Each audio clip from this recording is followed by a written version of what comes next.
Hello, hello, traders. Welcome to the Trading Trail. We are currently on day 23 of the Trading Trail, the series where I go ahead and recap every single trade or opportunity that I was able to see in the market this morning in trading small caps. That's what we focus on here. And I'm happy to report we're sitting up $507.89 in the green. Very thankful for that. Very solid green day. I probably could have stuck around a little bit longer and continued to trade, but regardless, we're finishing the day green. Now, today was a much slower day in the market. Now, if you guys remember my recaps from Monday and Tuesday, we're on Wednesday right now. Right now, back on Monday and Tuesday, we definitely saw some much hotter action. Monday, I was up $74. Tuesday, I was up $658, and today I am up $507. So pretty phenomenal action that we're seeing this week. Especially, it's great to see after some of the slower action that we saw last week from the Fed meeting. So there were plenty of opportunities to kind of be green today, but you had to be very patient for them. So I sat down to trade around 6:30 in the morning, in the morning, with the intention of finding that good looking stock into that 7 a.m. volume spike. And today, most of the focus was on one stock, and that was OGEN until market open, which it then dumps later on. But overall, if I had to rate my individual performance today, I would definitely probably put myself at a B. Some kind of average performance, but I am happy that I walked away when I saw that slower movement. I got it green and I got out, which I'm very, very happy about.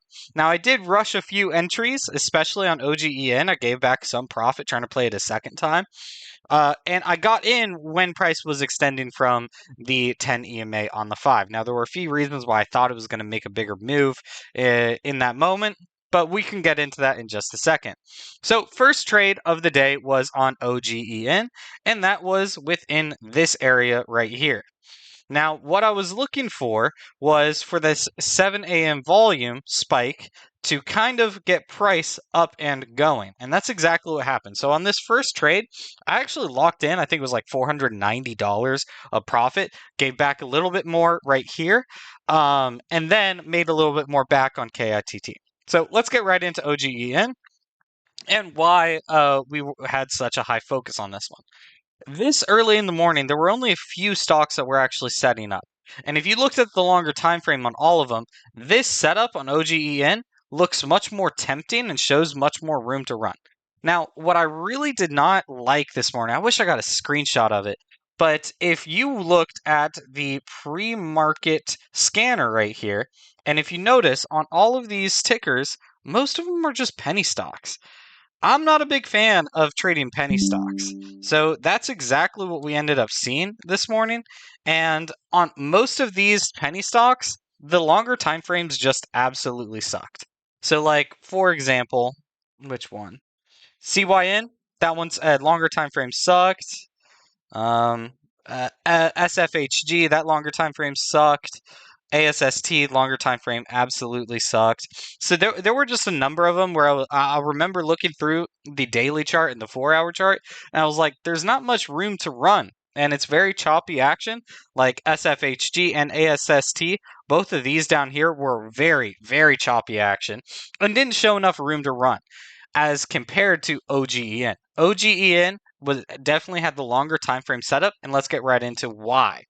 So as we know, what we normally look for is a break of one EMA can then show room to the next. So in this case, we were playing the break of 44 cents, which can possibly show room to that $1.05 level. I think it was actually at $1.09 that earlier in the morning. But regardless, that doesn't mean that we're going to get this larger move all the way up to $1 and 1.009. It doesn't really make sense to expect that large of a move. But as long as it's showing the room to that level, that's why we want to keep focus on it. Now, at the same time, you're probably asking yourself, hey, what's this area right here? This is a really beautiful, beautiful gap fill. So right here, from this level right here, this is a 59 resistance level. What we would look for is a break of this key level, the 59 level, which can then show room and start closing the gap to that next known resistance, which could either be this 90-cent level or this $1.01, which is found from our key 200 EMA on the daily, or it could have closed that gap all the way up to like $1.05. Now, seeing this large move, especially since it was basically trading off of its all-time low almost down here at 25 cents, it basically made a move from 25 cents all the way up to 59 cents. That's still a very, very nice move. Now, there was a slight chance for price to get into this gap and start to close this gap. Close this gap by getting a move all the way up to the 90-cent area and maybe that dollar level as well. So this one was showing a lot more room to run, which is why I think bulls tried to focus on it so much into 7 in the morning. So this right here is the 1 minute chart. And on this 1 minute chart, we have a bunch of different downtrends placed. We have a downtrend placed because of this area. Then I threw in another downtrend right here when we got the first initial move up and then pulled back, and then I threw in that second downtrend, which gave me an opportunity to add more shares. But let's talk about the first entry first. The first entry was looking for price to break above this resistance right here and hold above. So we get the break. So I'm adding some shares right here as we take out this kind of near-term high. We break that near-term high, and then that should start to hopefully start to make a staircase higher. And that's exactly what happens. So I got in. This might have been a little bit too early. I was getting in at the downtrend break. But as long as we get a break and hold of the downtrend here, I think that is a great, great entry. Now, at the same time, we're also trading into this 52 resistance. 52 is kind of grabbed from right here, and right here. So looking at that area, we want to see a break and hold above to then make that larger move up. So we get the break. Price comes up and then holds above right here. See how these candles are also holding above the 10 EMA on the 1. That shows the best sign of strength in this move. Now, one of the reasons, so like in hindsight, of course, taking some profit off the table right there definitely would have been for the best, because I was adding shares at the downtrend break. I added more shares at the 52 break, and then getting the pop above resistance. I should have definitely been taking a few more shares off the table there. I didn't do any trimming right here because I was kind of feeling a little greedy on this trade. Especially how we were trading into 7 in the morning. I should have taken some profit off the table. But I knew that we were also, if we were able to hold in this area right here, let's pull out the yellow one. If we were able to hold in that area, I'm basically going to turn a winner into a break-even trade, because I knew that if we needed to hold this area, if we didn't hold this area, that's where I cut my loss. So since I had such a good average on this, I was willing to cut my losses when the 52 level failed. So if price came down and started to fail below that 52, I can still walk away with small profits. In order to see this larger move that happens, price needed to hold within this area. And that's exactly what happened. So, of course, if I were to have followed my rules, I should have taken some profit off the table right here. But since I was playing with some smaller size, I think it was very reasonable to hold through that move for the larger move. Now, again, if price failed the 10 on the 1 and the 52 level, that's a break-even trade for me because I had such good entries. If I didn't have these good entries, I would have needed to have played it much tighter, which meant taking profit off the table as soon as possible. Since I had some good entries, I was willing to give a little bit extra breathing room on this trade. And the extra breathing room comes from me having better entries. And that's exactly how I ended up playing this one. So I don't actually end up taking any profit off the table on that first impulse because I wanted to see what's going to happen into 7 in the morning. So then, as price starts to take out this near-term high, and then we get the break of the next downtrend, that shows room to the next resistance up here. Now, at the same time, we didn't know 57 was going to be a resistance. I actually place it because of this area right here. So we get a break. Here, let's pull up the laser pointer. We get a break. Break happens right here. Holds the 10 EMA on the one, and then gets that next extension higher. So I added again at the 55. I added at the downtrend break and the 55. And then again, I only walked up my average to basically about VWAP because I was dollar cost averaging in right here. And these adds, these additional buys right up here in this top area of the range. Now, technically, they were right here. I don't know why I'm circling that. But these buys right here only walked up my average to right below my mental stop loss, which meant that I could be very aggressive with how I was adding to my position without risking it turning into a losing trade. Now, this was kind of high risk, high reward because it's either going to be a big winner in this case or basically a flat even trade.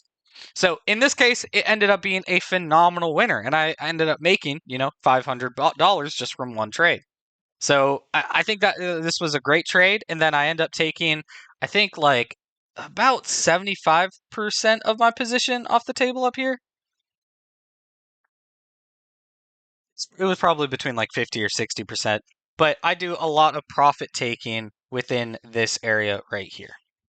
All just trying to scalp for that better fill because in the back of my mind, like holding shares for that 59 break right here into 7 in the morning would be very aggressive. Now, into the 7 in the morning, volume was definitely stepping up right here. Now, with how, like, where 7 in the morning, let's pull out our handy dandy ruler here. 7 in the morning happens right here. And then we're going to zoom in as well. So 7 a.m. happens right there. Pen properties, we're going to turn that. There we go. So 7 in the morning happens right here. And notice how 7 a.m. does not really line up nicely with where price is trading up here. Normally, you want to see it consolidate into 7 in the morning, so then added volume can step in after 7 in the morning because most brokers don't open until 7 in the morning. So if you want that added volume, you normally are going to have it step in at 7:01 or something, but that you have to have a setup that gives consolidation before 7 in the morning and consolidates into 7. This basically meant that the move was over by the time 7 a.m. rolled around. Now, at the same time, price was so far extended from the 10 EMA on the 5 here that getting a break of a very, very massive resistance. So we know that this 59 is a massive resistance. Well, how do you get that 59? One, it's so far the pre-market high, and that's also the initiation of the gap fill. So you're looking for the break of the 59 level to show room to 90 cents, which is a lot. So that's going to be a big resistance to break. In reality, do we think price is going to break and hold above our 59 level here when the 10 EMA on the 5 is so far extended? I doubt it. I doubt it. We needed to see a consolidated setup into 7 in the morning for that 59 break. Now, at the same time, any consolidation on the second after this move, like let's say it happened at like 7:15 or something, we would have needed to have price hold up on any of our key levels. So what I was looking for, and the reason I think it was like 50% off the table right here, and then I end up closing shortly after the 10 on the 1 fails. I should have closed the position when the 10 EMA on the 1 failed. Now, the reason I say that is because the only chance of price rallying back up after... Oh, what am I doing here? The only chance of price rallying back up... So price was going up, tested that 59, then 7 a.m. hit. Price comes back down. The only chance of price getting back above and to this 7 a.m. resistance, this 59 resistance would have been holding above our third downtrend. So this area is the third downtrend and the 10 EMA on the 1. So you had like two near-term supports all within this area right here that needed to hold in order to show any, and I mean any signs of strength back up to that 59 resistance. The fact that that price fails the 10 EMA on the 1 right here basically meant that any near-term movement is over. That's our first sign of strength. The fail of this area shows room all the way down.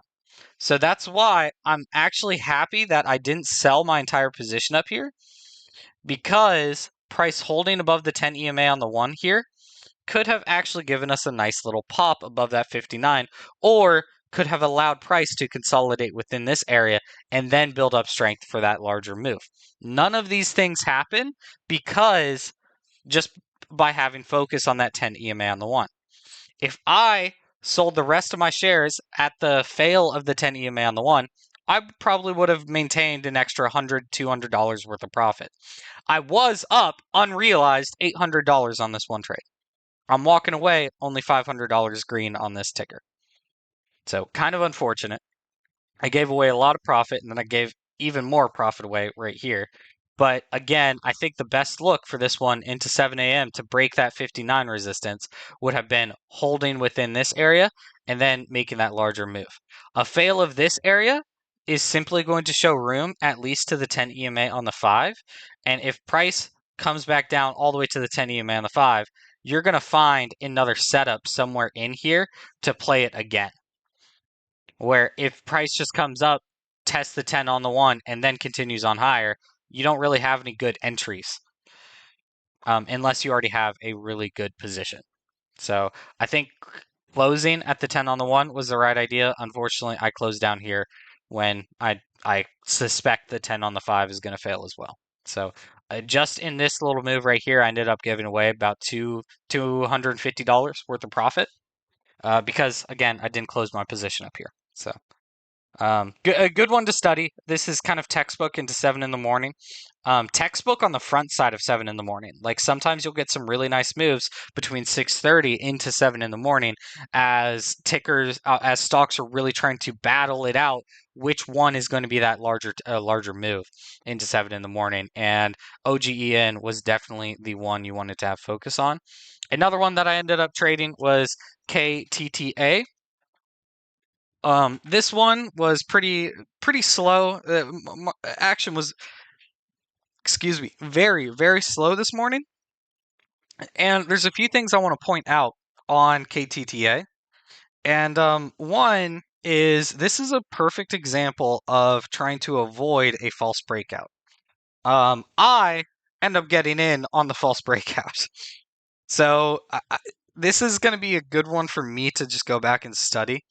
So first was this little chop that this little turtle soup that I decided to play within this area.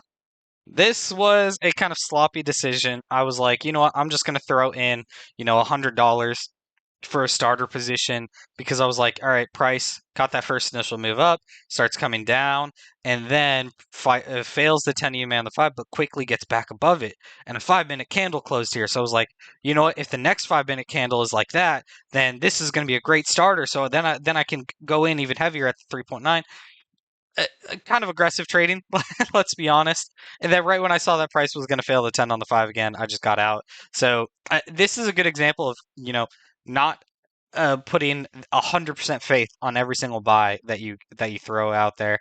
This was kind of lottery share. If it happens, it happens. If it doesn't, you got to cut it quick. And definitely cut that one very quick, which I'm happy about. And then this next move, so originally, what kind of happens here, there we go. So what happens here is this resistance that's at this key level that's placed at 337 was actually at 3.36. And I end up getting in for the 3.36 break, thinking that we were going to get a nice little pop up from VWAP, and then we were going to start consolidating to try and test that 3.9. So I was looking for to try and grab this one early for the break and hold of VWAP, which I think had the right idea, but I think I played it a little bit too early. And the reason I say that, and I really had to stare at the chart and study it for a second to figure out why I was probably playing it a little too early, is mainly because there's not a clear, valid support that price is trading off of on this in this area, and it's even more apparent if we go to the 5-minute chart. So the trade that I'm talking about is this one right here, where I get in right around here for that 336 break. Price anywhere within here, uh, anywhere within here, never found a valid support above the 10 EMA on the 5. So the fact that price was, just chopping around where the 10 EMA on the 5 is, this makes this is like one of my rules of when candles get wicky, trading gets icky. And this is a perfect example of icky candles not respecting valid supports to our strategy. And price just chops around the 10 EMA on the 5, and it's like not really trading off of a full support. What I normally look for is trying to grab shares off of the support test of the 10 EMA on the 5 to then get the next extension higher when price comes up, down, test the support, and then I want to snag that extension higher. When price isn't respecting the support test, then I can't treat this as a launch pad to then send price higher. So this is a really good example of just, you got to stay patient, and it was very difficult to do that this morning.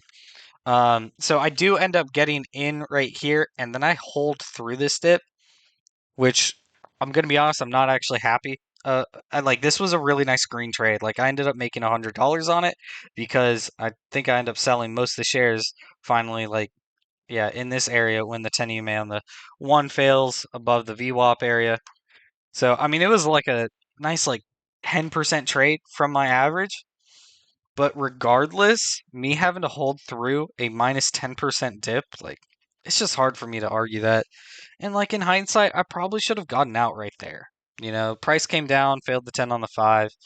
Um, yeah, kind of unfortunate. Or maybe on the 1-minute chart here, when we never got that larger move from the 336 break to at least VWAP, that's when I should have cut shares.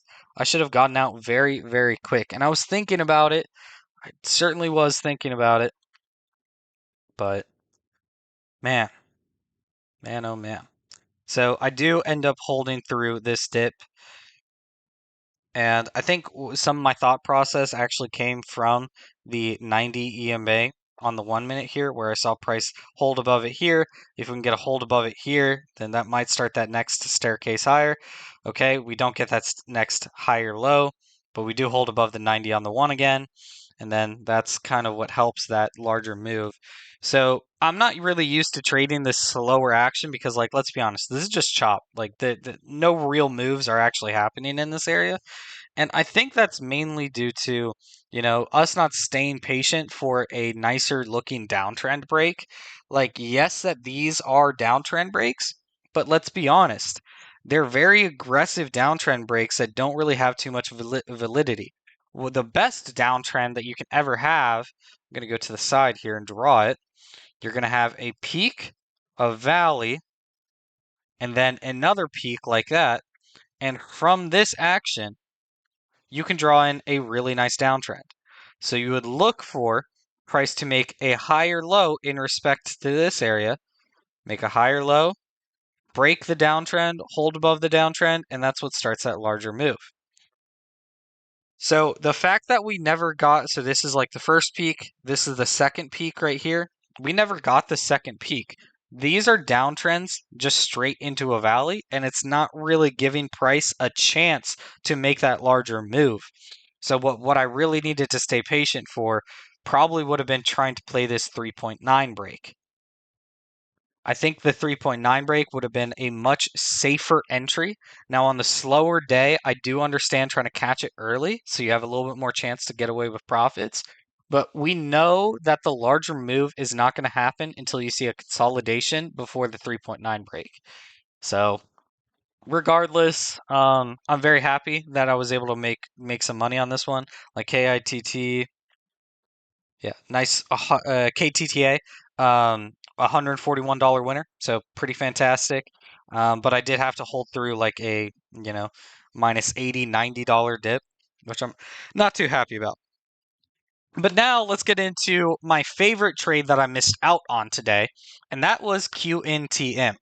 Now, if you guys remember from yesterday's recap, I was going over a lot of stuff to study for a break and for price holding above the 90 EMA on the 5 minute for that larger move into kind of power hour session, just like this. So QNTM, this is the chart from yesterday, and price perfectly holds above. This is just a little recap. Perfectly holds above the 90 EMA on the 5 minute. This is a 5 minute chart, holds above perfectly, and then gets a nice, beautiful 30% move into power hour. So then, if we pull up this chart, well, would you look at that? This is the 5 minute chart. Actually, let's pull up the 30 minute because I think it makes a little bit more sense.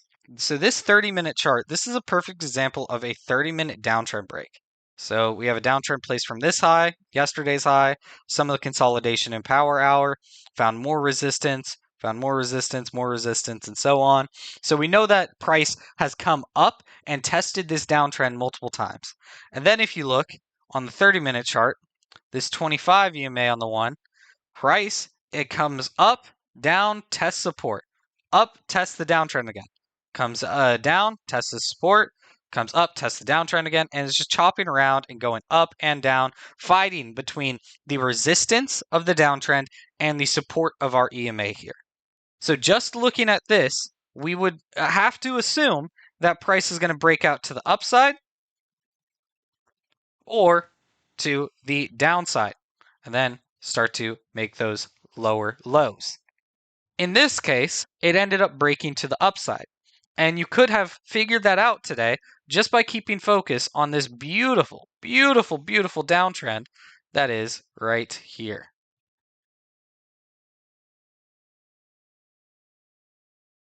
I mean, beautiful downtrend. So we get the break of the downtrend, and boom, look at this. Finally, that range expands right afterwards and gets a move all the way up to $10. So just looking at this one, you could have made quite a pretty penny. So this is the 5 minute chart. And here you can kind of see that downtrend being respected multiple times. And I do end up missing this one, but right here we get the break of the downtrend. Price expands all the way up to 812, and then comes right back down, finds support, and then that's what starts that larger move all the way up to $10.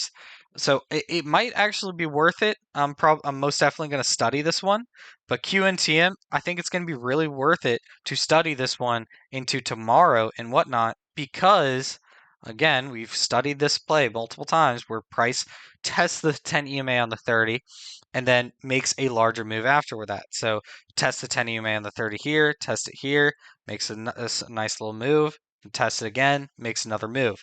So I wonder what price is going to do when price chops around and then into tomorrow tests the 10 EMA on the 30. There's a chance that we actually get that explosive move through 10 and then we start trading psychological levels from there.